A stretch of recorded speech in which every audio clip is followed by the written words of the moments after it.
5 preparations to update iOS 15 or iPadOS 15. What should you do? Before you watch this video, don't forget to subscribe and turn on the notification bell so you don't miss the latest information about Apple from us.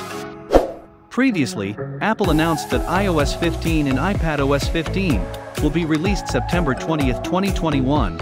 There are 5 preparations that you must do. Let's see in the following video. 1. Backups. Backing up data is one of the steps that the QS Data team recommends to prepare for updates to iOS 15 and iPadOS 15.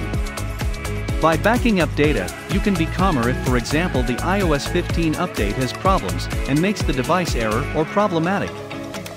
If there is already a backup that was made before updating to iOS 15, you don't need to worry if you need to restore an iPhone device that makes data lost. Even if there is a backup while still using iOS 14, you can easily downgrade if needed. 2. Storage must sufficient. To update iOS 15 or iPadOS 15 directly on the device, OTA update, make sure you have enough free storage capacity.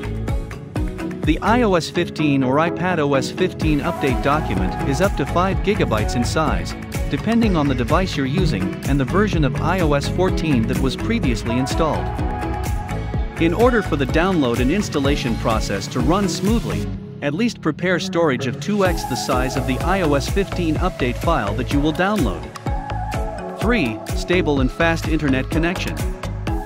Because iOS 15 or iPadOS 15 documents are quite large, make sure you use a stable and fast internet connection. With a stable and fast internet connection, the process of downloading the latest iOS and iPadOS updates can run smoothly. So that you avoid the possibility of experiencing errors or other obstacles such as the process of downloading an update that fails in the middle of the road and has to start again. In addition to OTA update alias updates directly on iPhone or iPad devices, you can use the update method via a computer or restore via a computer. The iOS 15 update guide or tutorial will be shared by the QS Data team in a separate video. 4. Battery charging first. If you prefer to do an OTA update rather than via a computer, make sure to charge the battery first. In addition to sufficient storage capacity, an important step for OTA update is that the battery in the iPhone device is at least 50%. This requirement is mandatory to make sure you don't run out of battery in the process of downloading and installing iOS updates. If the battery on the iPhone or iPad is below 50% or not while charging, information will appear in the Settings General Software Updates section stating this. I personally will usually continue to use the charger while in download mode and install the latest iOS update. 5. Select Update or Restore.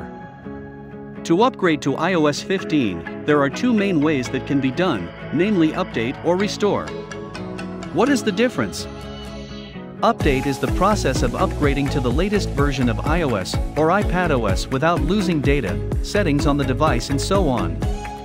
To update iOS 15, you can use OTA update or update via a PC or Mac computer. While Restore is a reinstallation process with the intention of deleting the operating system and data on the iOS device to be replaced with the latest operating system. After completing the restore, the previously existing data can be re-entered into the device. Provided you have done a previous backup via iCloud, PC or Mac. Those are 5 things you must do before updating to iOS 15 or iPadOS 15. In the next video we will make a tutorial on how to update iOS 15 via OTA. See you on the next video. Don't forget to subscribe.